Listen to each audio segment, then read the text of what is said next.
Hello friends, welcome back to my channel. இன்னைக்கு எப்பவும் போல இல்லாம கொஞ்சம் டிஃப்ரெண்ட்டான விளாக் தான் உங்களோட ஷேர் பண்ணியிருக்கேன். ஃபர்னிச்சர் மேக்கோவர் வீடியோ தான் பார்க்க போறோம். நம்ம வீட்ல ஹால்ல போட்டுருக்க இந்த திவான் செட் வாங்கியே ரொம்ப நாள் ஆயிடுச்சு. நாங்க முன்னாடி சென்னையில இருக்கிறப்போ செகண்ட் ஹேண்ட்ல தான் வாங்கியிருந்தோம். அங்கேருந்து ரிட்டர்ன் ஊருக்கு வரப்போ இங்கேயுமே எடுத்துட்டு வந்துட்டோம். இப்போ பார்த்தீங்கன்னா, முன்னாடி வந்து ஓகேவா இருந்து, இப்போ மேட்ரஸுமே வந்து ரொம்ப டேமேஜ் ஆயி போயிட்டு, காட்லயும் பெயிண்ட் எல்லாம் ஃபுல்லா உறிஞ்சு வந்துட்டு, சரி அதனால தான் மேக் ஓவர் பண்ணலான்னு யோசிச்சிருந்தோம். இந்த மேட்ரஸ் கரெக்ட்டா காட்ல வந்து செட் ஆகாது. இதோட சைஸ் வந்து கொஞ்சம் பெருசா இருக்கும். அதனால கீழ ஒரு சைட்ல தொங்கிட்டு இருக்கிற மாரி தான் இருக்கும். பாப்பா எப்பவும் சின்ன வயசுலேருந்து இப்ப வரைக்கும் அதில தான் சாப்பிடுவா, விளையாடுவா. முன்னாடியெல்லாம் ரொம்ப தண்ணி சிந்துவா. அதனால என்னமோ மேட்ரஸ்ல தண்ணி நனஞ்சு நனஞ்சு ஒரு சைட்லலாம் பஞ்சு வந்து அப்படியே கெட்டியாயிடுது. ஒரு சில இடத்துல பஞ்சே இருக்காது. அதில வந்து கை வச்சு பார்த்தா டைரக்ட்டா அப்படியே காட்ல இடிக்கிற மாரி தான் இருக்கும். இந்த திக்னஸ் பார்த்தாலே உங்களுக்கு தெரியும். கீழ வந்து நெறைய பஞ்சு இருக்கு. மேல வந்து சுத்தமா இல்ல. தண்ணி முன்னாடியெல்லாம் நெறைய சிந்துவான்றதுனால, மாசத்துல ஒரு 3 நாளாவது கண்டிப்பா வெயில்ல போட்டு எடுப்பேன். இல்லன்னா வந்து ஃபங்கஸ் புடிச்ச மாரி ஆயிரும். நெறைய டைம் வந்து ஃபங்கஸ் புடிச்சிருக்கு. நானும் அப்பப்போ போட்டு அத தொடச்சு கிளீன் பண்ணி பண்ணி தான் வைப்பேன். இப்ப வந்து ஓரளவுக்கு அவ தண்ணி சிந்துறதெல்லாம் வந்து குறைச்சிருக்கா. சரி அதனால இந்த மேட்ரஸுமே சேஞ்ச் பண்ணிடலான்னு தான் யோசிச்சிருந்தோம். எனக்கு இந்த மேட்ரஸ் ஒரு சைட்ல கீழ வந்து தொங்கிட்டு இருக்கிறது நல்லா வசதியா போயிட்டு, அவளோட டாய்ஸு, பாயி, அப்புறமா ஏதாவது பார்சல் எதுவும் வந்ததுன்னா, அதுக்கு கீழ வந்து எடுத்து வச்சுருவேன். கீழ வைக்கிறதுனால என்னமோ அங்க தூசியும் அதிகமா சேரும். பல்லி எல்லாம் வந்துட்டுனா, அத வெரட்டுறதுக்கே கஷ்டமா இருக்கும். வைக்கக்கூடாதுன்னு நெனைப்பேன். ஆனா அங்க இடம் இருக்கு. வச்சாலும் வெளில தெரியாது. அப்போ வந்து கை சொல்லவே வேணாம். அங்க தான் நேரா வைக்கிறதுக்கு போகும். இப்போ கீழ பார்த்தீங்கனாலே தெரியும். அவளோட டாய்ஸ் எல்லாம் லைனா ஒண்ணு பக்கம் ஒண்ணுன்னு அடுக்கி வச்சிருப்பேன். நான் மேட்ரஸ் வந்து ஃபர்ஸ்ட்டு எடுத்துட்டு போறேன். காட் வந்து மொட்டை மாடிக்கு எடுத்துட்டு போறோம். அங்க எடுத்துட்டு போனா தான் கொஞ்சம் அதுல இருக்க பட்டி டிங்கிரிங் வேலையெல்லாம் பார்க்கறதுக்கு ஈஸியா இருக்கும். நாங்க புது மேட்ரஸ் ஆர்டர் பண்ணியிருந்தோம். அது அடுத்த நாளே ரிசீவ் ஆறதா தான் இருந்தது. ஆனா அது வந்து உடனே யூஸ் பண்ண வேணாம். நம்ம காட் எல்லாம் போட்டதுக்கு அப்புறமா புது மேட்ரஸ் வச்சுக்கலாம். இப்போதைக்கு ஆல்ரெடி இருக்கிற இதே மேட்ரஸ கீழ போட்டு அந்த ஒரு 1 வீக்குக்கு நம்ம யூஸ் பண்ணிக்கலான்ட்டு இருந்தோம். இந்த வீடியோ நாங்க காலையில ஒரு 10 மணிக்கு போல தான் எடுத்திருந்தோம். பாப்பா ஸ்கூல் கிளம்புனதுக்கு அப்புறமா தான் இந்த வேலை எல்லாமே பார்க்க ஆரம்பிச்சோம். நானும் ஹஸ்பண்டும் சேர்ந்து. நான் உள்ள இருக்கிற டாய்ஸு, மேட்ரஸ் எல்லாம் வந்து ஹால்ல ஒரு பக்கமா அந்த டிவி யூனிட் சைட்ல வந்து எடுத்து வச்சுட்டேன். அவங்க காட் எல்லாம் வந்து மொட்டை மாடிக்கு எடுத்துட்டு போயிட்டாங்க. இப்போ நம்ம இருக்கிறது வந்து ஃபர்ஸ்ட் ஃப்ளோரு. 2ண்ட் ஃப்ளோர் வந்து மொட்டை மாடி தான். அதுக்கு மேல வீடெல்லாம் எதுவும் கிடையாது. அதனால தூக்கிட்டு போய் வைக்கிறதுக்கெல்லாம் கொஞ்சம் ஈஸியா இருந்தது. இந்த வீட்ல பால்கனி இருக்கு. ஆனா, நம்ம காட் போடுற அளவுக்கு வந்து ஸ்பேஷியஸாலாம் இருக்காது. ரொம்ப இடைஞ்சலா இருக்கிற மாதிரி இருக்கும். அங்க வச்சு எந்த வேலையும் பண்ண முடியாது. மொட்டை மாடிலனா வந்து கொஞ்சம் ஃப்ரீயா நம்மளுக்கு பெயிண்ட் பண்றதுக்கு எல்லாத்துக்குமே நல்லாருக்கும். இந்த மேட்ரஸும் இன்னைக்கு அப்படியே கொஞ்சம் வெயில்ல போட்டுடலாம். ஏன்னா, பாப்பா ஸ்கூல்லேருந்து வந்ததுக்கு அப்புறமாவது தேவைப்படும். நம்ம கூட கீழ உட்காந்துக்கலாம் பாய் விரிச்சுன்ட்டு, அதையுமே அப்படியே எடுத்து வெயில்ல வந்து காய போட்டுட்டோம். இன்னைக்கு தான் மேக் ஓவர் ஸ்டார்ட் பண்ண ஃபர்ஸ்ட் டே. அதுவும் இது எடுத்து வைக்கிறதுக்கே ஒரு 11 மணிக்கிட்ட ஆயிட்டு. ஹஸ்பண்ட்க்கு அப்புறம் அவங்களோட ஆஃபீஸ் வேலை ஸ்டார்ட் ஆயிரும். அதனால அன்னைக்கு வந்து ஜஸ்ட் எல்லாத்தையும் எடுத்து மேல வச்சுட்டு, ஹால்லயுமே வந்து ஃபுல்லா தூசியா இருந்தது. அந்த திவான் செட் போட்டிருந்த கீழ இருக்கிற இடம் எல்லாமே பூச்சி எதுவும் இல்ல. ஆனா வந்து இந்த குட்டி குட்டி தூசி எல்லாம் இருக்குல்ல, அதெல்லாம் சேர்ந்து போய் இருந்தது. நான் அதெல்லாமும் வந்து ஒரு வாட்டி கிளீன் பண்ணி விட்டுட்டேன். ஃபர்ஸ்ட் நாள் ஸ்டார்ட் பண்ண அன்னைக்கு பார்த்த வேலையெல்லாம் பார்த்தீங்கன்னா, இவ்வளதான். எடுத்து மொட்டை மாடியில போடுறதோட முடிச்சாச்சு. அடுத்த நாள் காலையிலே நாங்க ஆர்டர் பண்ணியிருந்த மேட்ரஸ் ரிசீவ் ஆயிடுச்சு. இது பார்த்தீங்கன்னா, ஃப்ளோ மேட்ரஸ் பிராண்டோடது. ஆல்ரெடி எங்க சொந்தக்காரங்க வீட்ல இதே மேட்ரஸ் இருக்கு. அவங்க கிட்ட கேட்டோம். ரொம்ப நல்லாருக்குன்னு சொல்லியிருந்தாங்க. அப்புறமா நாங்களும் ரிவ்யூஸ் எல்லாம் செக் பண்ணி பார்த்துட்டு தான் ஆர்டர் பண்ணியிருந்தோம். மேட்ரஸ் ரிசீவ் ஆனதும் பேக்கேஜிங் பார்த்தா அப்படியே ஷாக்கே ஆயிட்டோம். ஏன்னா நார்மலா நம்ம மேட்ரஸ் வாங்குனா ஒரு பெரிய வண்டியில எடுத்துட்டு வர மாதிரி இருக்கும். ஆனா இது வந்து ரொம்ப காம்பேக்ட்டான சைஸ்ல நீட்டா பேக் பண்ணியிருந்தாங்க. இவ்ளோ குட்டியா இருக்கே! ஓப்பன் பண்ணா எப்படி இருக்கும்ன்னு சொல்லிட்டு ஒரே எக்ஸைட்மெண்ட்டா தான் இருந்தது.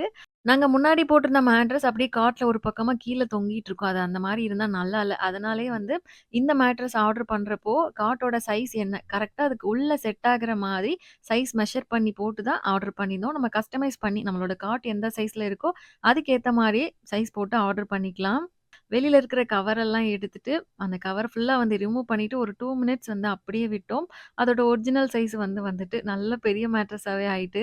இந்த மேட்ரஸோட மாடல் வந்து ஆன்டி கிராவிட்டி. நம்ம இதுல உட்கார்றப்போ வந்து ரொம்ப லைட்டா ஏதோ தண்ணி மேல உட்காருமா அந்த மாரியான ஒரு ஃபீல் இருக்கும். இந்தியால ஃபர்ஸ்ட்டா இவங்க தான் வந்து கிராவிட்டி எஃபெக்ட்ட கம்மி பண்ணி இந்த மாரி மேட்ரஸ் வந்து டிசைன் பண்ணியிருக்காங்க. நாங்க இன்னைக்கு ஒரு மேட்ரஸ் மட்டும் ஓப்பன் பண்ணி பார்த்துட்டு, இன்னொன்னு வந்து அப்படியே வச்சுட்டோம். ஃபுல்லா செட் பண்ணதுக்கு அப்புறமா எடுத்துக்கலான்னு. அடுத்த நாள் வந்து சாட்டர்டே அன்னைக்கு ஹஸ்பண்ட்க்கும் ஆஃபீஸ் ஒர்க் அந்த அளவுக்கு இல்ல. பாப்பாக்கும் ஸ்கூல் லீவு. நாங்க ஈவினிங் ஈவினிங் இல்ல மதியம் ஒரு 3 மணிக்கெல்லாம் அன்னைக்கு வெயில் ரொம்ப இல்ல. அதனால மொட்டை மாடிக்கு போயிட்டோம். காட்ல பெயிண்டிங் ஒர்க் எல்லாம் ஸ்டார்ட் பண்றதுக்கு முன்னாடி, காட்ட வந்து நல்லா கிளீன் பண்ணணும். ஏன்னா, அதுல எண்ணெய் பிசுக்கு இருக்கும், பழைய பெயிண்ட்டு, நம்ம ஏதாவது சிந்தின கரை அது இதுன்னு இருக்கும். அதெல்லாம் போறதுக்கு மாதிரி நல்லா தொடச்சு எடுக்கணும். ஒரு பக்கெட்ல கொஞ்சமா தண்ணி வச்சிருக்காங்க. அதுல வந்து கொஞ்சம் ஷாம்பு போட்டுட்டு, நல்லா நொர வந்ததுக்கு அப்புறமா, இதுல ஒரு காட்டன் கிளாத் வச்சு, இந்த தண்ணிய நம்ம காட்ல எல்லா பக்கமும் படுற மாரி நல்லா தேய்ச்சுட்டு, அப்புறமா தொடச்சு எடுத்துக்கலாம்.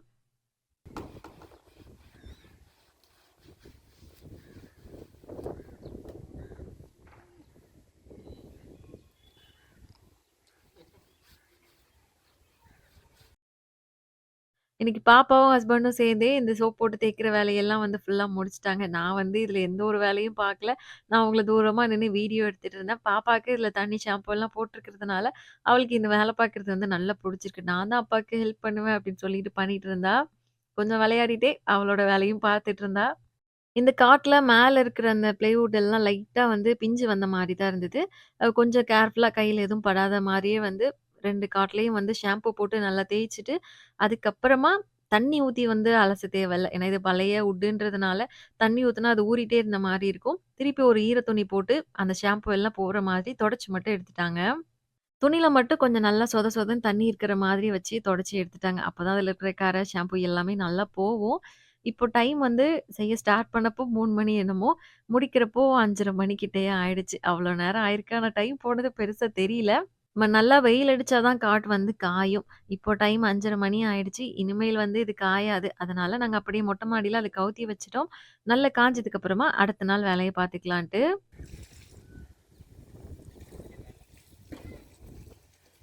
அடுத்த நாள் அதாவது சண்டே அன்னைக்குமே வந்து ஒரு 3:30 மணிக்கு மேல மொட்டை மாடிக்கு வந்துட்டோம். இன்னைக்கு வந்து காட்ல இருக்கிற பெயிண்ட் எல்லாம் நல்லா சொரண்டணும். அதுக்காக சாண்டிங் பேப்பர் வந்து எடுத்திருக்காங்க. இதோட நம்பர் வந்து 80. நல்ல கோர்ஸா இருக்கும். பெயிண்ட் எல்லாம் ஈஸியா சொரண்டறதுக்கு ஈஸியா இருக்கும். ஃபர்ஸ்ட்டு வந்து இந்த மாரி நல்ல கோர்ஸா இருக்கிறது போட்டு தேய்ச்சுட்டு, லாஸ்ட்டா வந்து அந்த கட்டையில லைட்டா பரபரன்னு இருக்கு இல்லையா? அப்ப வந்து நம்பர் கூட இருக்கிற 220 அந்த சாண்ட் பேப்பர் போட்டோம்னா, நல்லா ஸ்மூத்தா வந்து ஆக்கிடும். தேய்க்கிறதுக்கு கொஞ்சம் ஈஸியா இருக்கணுன்றதுக்காக, கொஞ்சம் கையில புடிக்கிற மாதிரியான ஷேப்ல இருக்கிற ஒரு பிரஷ் வந்து எடுத்து, அதுக்கு மேல அந்த சாண்ட் பேப்பர சுத்தி வச்சு தேய்ச்சாங்க. கொஞ்சம் ஈஸியா இருந்தது. இது தேய்க்கிறப்போ டஸ்ட் வந்து நெறைய பறக்கும். சின்ன சின்ன தூசியா பறக்கும். அதனால பாப்பா, நாங்க எல்லாருமே வந்து ஆளுக்கு ஒரு மாஸ்க் போட்டுக்கிட்டு அப்படியே வேலைய ஸ்டார்ட் பண்ணிட்டோம்.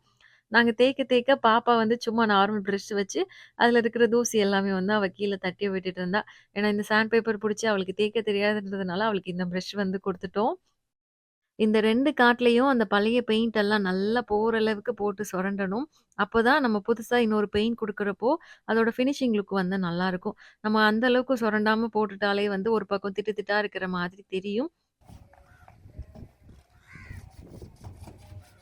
இத தேய்ச்சு எடுக்கிறது கொஞ்சம் பெரிய வேல தான். அதுவும் கஷ்டமாவும் இருந்தது. கால் பக்கம்லாம் வந்து நெறைய வளைவு வளைவா இருக்கிறதுனால, அதுலலாம் தேய்க்கிறதுக்கு ரொம்ப டைம் ஆச்சு. இந்த 2 காட்லயும் இருக்கிற பெயிண்ட் எல்லாம் ஃபுல்லா சொரண்டி எடுக்கிறதுக்கு 2 நாள் கிட்ட ஆச்சு. அன்னைக்கு சண்டே பாதி தான் பண்ணோம். அதுக்கு அடுத்த நாள் ஹஸ்பண்ட்க்கு ஒர்க் இருந்ததுனால, அவங்களோட ஃப்ரீ டைம்ல ஏதாவது 1 ஹவர், 1 ஹவர் அந்த மாரி வந்து பண்ணாங்க. 3 நாள் கிட்ட ஆயிடுச்சு. இப்போ 2 காட்லயுமே முடிஞ்ச அளவுக்கு அந்த பெயிண்ட் எல்லாமே நல்லா வந்து சொரண்டி எடுத்தாச்சு. இனிமேல் அடுத்த வேலை என்னன்னா, காட்ல எதுவும் டேமேஜ் ஆயிருக்கா? கால் அந்த லெக் எல்லாம் வந்து நல்லா ஸ்ட்ராங்கா இருக்கா? அதெல்லாமே வந்து செக் பண்ணணும். எங்களுக்கு ஒரு லெக் மட்டும் கொஞ்சம் லைட்டா ஆடுற மாரி இருந்தது. அதனால அதோட சப்போர்ட்க்கு வந்து கிளாம்ப் வந்து குடுத்துருந்தாங்க. ஆனா அது வீடியோ வந்து எடுக்கல. அது மட்டும் மிஸ் ஆயிடுச்சு. அப்புறமா ஒரு காட்ல சென்டர்ல வந்து கொஞ்சம் கோடு கிராக் விட்டு போய் தான் இருந்தது. அது வந்து விட்டு வந்துருச்சு. அதோட சப்போர்ட்காக பிளைவுட் வந்து குடுக்கணும். நாங்க 2 காட்டுக்குமே வந்து பிளைவுட் வந்து வாங்கி வச்சிருந்தோம். ஆனா பிளைவுட் கட் பண்றதெல்லாம் நமக்கு வராதுன்றதுனால, அதுக்கு மட்டும் கார்பெண்டர் அண்ணா கூப்ட்டுருந்தோம். அவங்க வந்து அத கட் பண்ணி நீட்டா காட்டோட ஷேப்க்கு வந்து செட் பண்ணி குடுத்துட்டாங்க. இப்போ இந்த காட்டுல ஓரளவுக்கு வேலையெல்லாம் முடிஞ்சது. ஆனாலும் வுட்டுன்றதுனால அங்கங்க சின்ன சின்ன இடத்துல தட்டுறது, இடிக்கிறது, அந்த மேடு பள்ளம் இருக்கிற மாதிரி இருக்கும். ஒரு சில இடத்துல கேப் எல்லாம் இருக்கும். அதெல்லாமே ஃபில் பண்றதுக்காக கொஞ்சம் பட்டியும் பார்த்துட்டாங்க.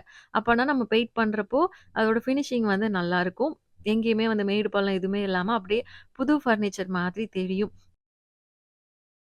பட்டி பார்த்ததும் அப்படியே வந்து வெயில்ல காய வச்சுட்டு, கொஞ்சம் ட்ரை ஆனதுக்கு அப்புறமா, சாண்ட் பேப்பர்ல நல்லா ஸ்மூத்தான இது 220 அந்த சாண்ட் பேப்பர் போட்டு, எக்ஸ்ட்ரா இருக்கிற பட்டி, கொஞ்சம் மேல அப்படிலாம் இருக்கும்ல, அதெல்லாமே வந்து தேய்ச்சு எடுத்தாச்சு. இப்போ தொட்டு பார்க்குறப்பவே வந்து நல்லா ஸ்மூத்தான ஃபினிஷிங்ல இருந்தது. இப்போ ஃபுல் வேலையும் முடிஞ்சது. இனிமேல் வந்து நம்ம பெயிண்டிங் ஒர்க் எல்லாமே ஸ்டார்ட் பண்ணிட வேண்டியதான். ஃபர்ஸ்ட் நாள் ஃபுல்லாவே பிரைமர் தான். ஏன்னா 2 கோட்டிங் அடிச்சா தான் நல்லா கவர் ஆகும். ஒரு கோட்டிங் அடிச்சுட்டு, இது பிரைமர் வந்து சீக்கிரமாவே காய்ஞ்சிரும். அதனால நான் ஒரு காட்க்கு வந்து பெயிண்ட் பண்ணிட்டு இருந்தேன். ஹஸ்பண்ட் இன்னொரு காட்க்கு வந்து பண்ணாங்க. பிரைமர் அடிக்கிறது வந்து எங்களுக்கு கொஞ்சம் சீக்கிரமாவே அந்த வேலை வந்து முடிஞ்சுட்டு, ஈஸியாவுமே இருந்தது. பிரைமர் கோட்டிங் பார்த்தீங்கன்னா, நாங்க ஒரே நாள்ல ஃபுல்லா முடிச்சுட்டோம். ஃபுல்லா முடிச்சதுக்கப்புறமா நல்லா வந்து கவரும் ஆயிடுச்சு. ஃபுல்லா அப்படியே வெள்ள வெளேன்னு பளிச்சுன்னு இருந்தது. அன்னைக்கு வந்து அத ஃபுல்லா அப்படியே காய விட்டாச்சு. அடுத்த நாள் தான் வந்து பெயிண்ட் ஒர்க் வந்து ஸ்டார்ட் பண்ணோம். பெயிண்டோட கலர் வந்து கொஞ்சம் டார்க் ப்ரவுன் கலர்ல சூஸ் பண்ணியிருந்தோம். ஏன்னா நம்ம வீட்ல மத்த டேபிள், டிவி யூனிட் எல்லாமே வந்து கொஞ்சம் இதே கலர்ல தான் இருக்கும். அதனால எல்லாத்துக்கும் செட் ஆகுற மாரி டார்க் ப்ரவுன் வந்து சூஸ் பண்ணியிருந்தோம். கொஞ்சமா தின்னர் சேர்த்து மிக்ஸ் பண்ணிட்டு பெயிண்ட் வந்து அடிக்க ஸ்டார்ட் பண்ணியாச்சு. பிரைமர் மாதிரி இந்த பெயிண்ட்டுமே வந்து நம்ம 2 கோட் குடுக்கணும். பிரைமர் வந்து சீக்கிரமா காய்ஞ்சிருச்சு. ஆனா, இதெல்லாம் வந்து காயறதுக்கு டைம் ஆகும். ஒரு காட்க்கு பெயிண்ட் பண்ணிட்டு, இத காய விட்டுட்டு, அடுத்த காட்க்கு அந்த மாரி தான். ஃபுல் பெயிண்டிங்கும் 2 காட்க்கும் முடிக்கிறதுக்கு 2 நாள் ஆச்சு. அதுவும் இதுல உள்பக்கம் அடிக்கிறதுக்கெல்லாம் கொஞ்சம் கஷ்டமா தான் இருந்தது. நல்லா காஞ்சா தான் அத புடிச்சு, காட்ட புடிச்சு நம்ம திருப்பவே முடியும். அதனாலேயே வந்து கொஞ்சம் டைம் எடுக்கிற மாரி தான் இருந்தது. மார்னிங் கொஞ்ச நேரம், ஈவினிங் கொஞ்ச நேரம். அந்த மாரி நானும் ஹஸ்பண்டும் ஆளுக்கு பாதி பாதி நேரம் வந்து பெயிண்ட் பண்ணோம். ஃபுல் பெயிண்டிங்கும் முடிச்சதுக்கு அப்புறமாவும் 2 நாள் இல்ல. நாங்க 3 நாளே வந்து நல்லா வெயில்ல காய விட்டுட்டோம். ஃபர்ஸ்ட்டு இந்த காட் எப்படி இருந்தது? இப்போ இந்த காட் எப்படி இருக்குன்னு பாருங்க. அந்த பார்த்தாலே டிஃபரன்ஸ் தெரியும். இப்போ சூப்பரா அப்படியே புது காட் மாதிரியே இருக்கு. கலருமே வந்து நாங்க நெனச்சது மாதிரி கரெக்ட்டா அதே கலர் வந்து வந்துருச்சு. நம்ம வீட்ல இருக்கிற டிவி யூனிட் எல்லாமே கிட்டத்தட்ட இதே கலர் தான். அதுக்கு அடுத்த நாள் மதியம் போல பாப்பாக்கு லஞ்ச் எல்லாம் பேக் பண்ணிட்டு, வீட்ல இருந்து கரெக்ட்டா 12:30க்கு அவளோட ஸ்கூல் கெளம்பியாச்சு. வந்ததுக்கு அப்புறமா தான் வீட்ல மேட்ரஸ் எல்லாம் போட்டு, திவான் செட் கவர் எல்லாம் மாத்தி செட் பண்ணலான்னு பிளான் பண்ணியிருந்தோம். நாங்க 2 காட்டும் எடுத்து உள்ள போட்டு மேட்ரஸையும் வச்சு பார்த்தோம். கரெக்ட்டா பார்த்தீங்கன்னா செட் ஆயிருச்சு. முன்னாடி இருந்த மேட்ரஸ் அப்படியே கீழ தொங்கிட்டு இருந்த மாரி இருக்கும். இது பாருங்களேன், கரெக்ட்டா அந்த காட்குள்ள நாங்க சைஸ் எல்லாம் கஸ்டமைஸ் பண்ணி வாங்குனதுனால பெர்ஃபெக்ட்டா செட் ஆயிடுச்சு. இந்த பெட்ல ஒரு சைட்ல நம்ம தூங்குறப்போ, பக்கத்திலேயே வந்து இன்னொருத்தவங்க உட்கார்றாங்க, எந்திக்கிறாங்க. என்ன பண்ணாலுமே வந்து நம்மளுக்கு பெருசா எந்த ஒரு டிஸ்டர்பன்ஸும் தெரியாது. ஒரு மேட்ரஸ் வந்து ஓப்பன் பண்ணாம இருந்ததுல, அதையும் வந்து ஓப்பன் பண்ணி பார்த்தாச்சு. நம்ம நார்மலா கடையில வாங்குற மேட்ரஸ்க்கெல்லாம் நம்மளுக்கு ரிட்டர்ன் பண்ற ஆப்ஷன்னு ஒண்ணே கிடையாது. ஆனா இந்த ஃப்ளோ மேட்ரஸ் நம்ம 100 நைட்ஸ் யூஸ் பண்ணி பார்த்துட்டு, இன்கேஸ் நம்மளுக்கு புடிக்கலன்னா, ரிட்டர்ன் பாலிசியுமே இருக்கு. அது போக 10 இயர்ஸ் வாரண்டியும் குடுக்குறாங்க. இந்த மேட்ரஸ்ல டாப் லேயர்ல 100% நேச்சுரல் லாக்டெக்ஸ் குடுத்துருக்காங்க. மேல லைட்டா அமுக்கி பார்க்குறப்பவே நல்லா சாஃப்ட்டா இருந்தது. இதோட மிடில் லேயர்ல சூப்பர் சாஃப்ட் டிரான்சிஷன் ஃபோம் இருக்கு. பேஸ்ல ஃப்ளோ ரெஸ்பான்சிவ் ஃபோம் குடுத்துருக்காங்க. இதுல கெமிக்கல், டாக்ஸின்ஸ் அந்த மாரி எதுவுமே கிடையாதுன்னு அவங்க மென்ஷனும் பண்ணியிருக்காங்க. இந்த மேட்ரஸ்க்கு நம்மளுக்கு ஜிப் டைப்ல இருக்கிற வாஷபிள் சார்கோல் கவர் வந்து குடுத்துருப்பாங்க. கீழ வந்து கிரிப் இருக்கிற மாதிரி இருக்கும். மேல வந்து நல்ல சாஃப்ட்டான லேயர் இருக்கும். நம்ம வாஷ் பண்ணணும்னா கூட கழட்டி வாஷ் பண்ணிக்கலாம். எங்களோட வீட்ல நாங்க பெட்ரூம்ல போட்டிருக்கிற மேட்ரஸ் எல்லாமே வந்து நார்மலா கடையில வாங்குனது தான். அதுலலாம் வந்து படுக்கிறப்போ கொஞ்ச நேரத்திலேயே வந்து அப்படியே முதுகு கீழலாம் ஸ்வெட் ஆற மாதிரி இருக்கும். ஆனா இந்த மேட்ரஸ்ல உடனே ஹீட் ஆகி ஸ்வெட் ஆற மாதிரி இல்ல. ரொம்ப நேரத்துக்கே நல்லா இருக்கு. எங்களோட வீட்ல பெட்ரூம்ல மட்டும் நாங்க 2 மேட்ரஸ் வந்து போட்டிருப்போம். 2மே நார்மல் மேட்ரஸ் தான். ஆனா, இப்ப எங்களுக்கே வந்து தோணுது, இதே ஃப்ளோ மேட்ரஸ் வந்து சேஞ்ச் பண்ணிடலாமான்னு. ஏன்னா, அந்த திவான் செட்ல போட்டதுக்கு அப்புறமா அதுல உட்கார்றப்போ, படுக்கிறப்போ அவ்ளோ கம்ஃபர்ட்டா இருக்கு. ஸோ, அதே மாதிரி பெட்ரூம்க்கு சேஞ்ச் பண்ணிட்டா நல்லா இருக்குன்ற ஒரு ஃபீல் இருக்கு.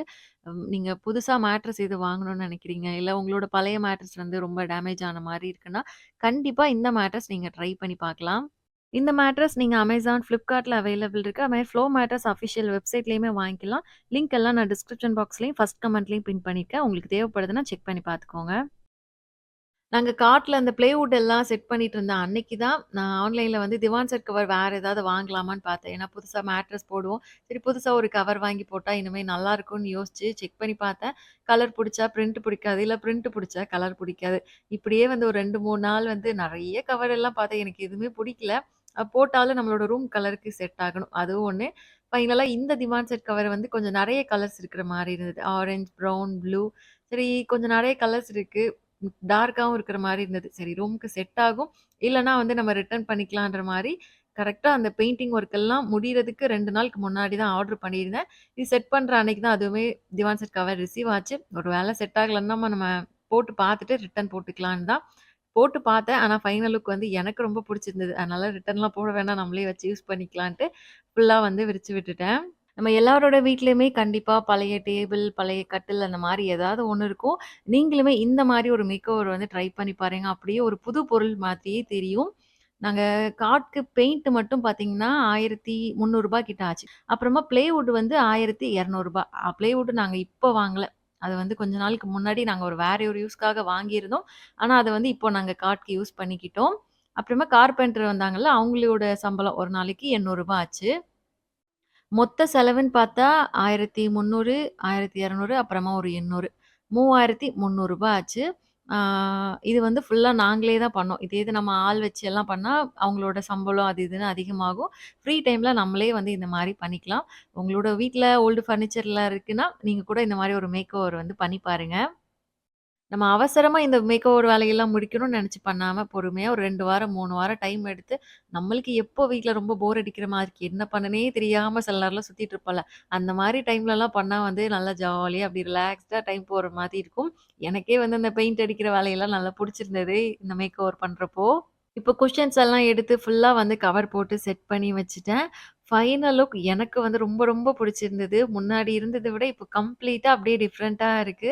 முன்னாடி அந்த மேட்ரஸ் வந்து ஹைட்டே இருக்காது. அப்படியே ஃப்ளாட்டா இருக்கிற மாரி இருக்கும். இது வந்து நல்லா ஹைட்டா இருக்கு. உட்காரக்கும் கம்ஃபர்டபுளா இருக்கு. ரூமோட லுக்கே வந்து அப்படியே சேஞ்ச் ஆன மாதிரி இருக்கு. இந்த மேக் ஓவர் லுக் உங்களுக்கு புடிச்சிருக்கான்றத மறக்காம கமெண்ட்ஸ்ல ஷேர் பண்ணுங்க. இந்த விளாக் உங்க எல்லாருக்கும் கண்டிப்பா புடிச்சிருக்கும்னு நெனைக்கிறேன். புடிச்சிருந்தா இந்த வீடியோக்கு ஒரு லைக் பண்ணிட்டு, நம்ம சேனல ஃபர்ஸ்ட் டைம் பார்க்குறீங்கன்னா, கண்டிப்பா சப்ஸ்கிரைப் பண்ணிக்கோங்க. நெக்ஸ்ட் இன்னொரு இன்ட்ரஸ்டிங்கான விளாக்ல பார்க்கலாம். பாய்.